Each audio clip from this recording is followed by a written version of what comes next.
Welcome to Tenor Tech, where I solve the problems you didn't even know you had. You start by extending the awning and securing the RV. You want stability so it won't move while you work.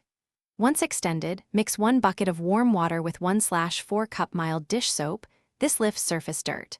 Test the magic eraser on a small, hidden spot to confirm no finish damage. The why is simple. Abrasive cleaners remove grime but can dull delicate coatings.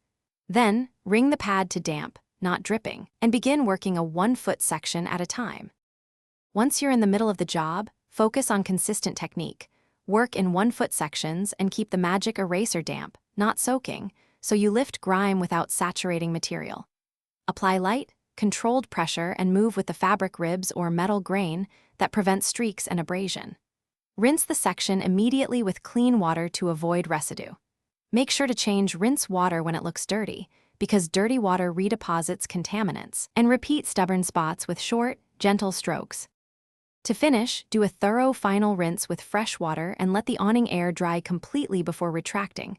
Moisture trapped inside causes mildew. Inspect the whole surface. If small spots remain, repeat a gentle pass with the magic eraser and rinse again.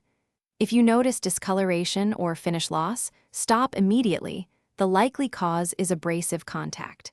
As a troubleshooting tip, test a mild, non-abrasive cleaner on a hidden patch and consult your awning manufacturer before further treatment to avoid permanent damage. Thanks for watching. Subscribe to keep your life in tune.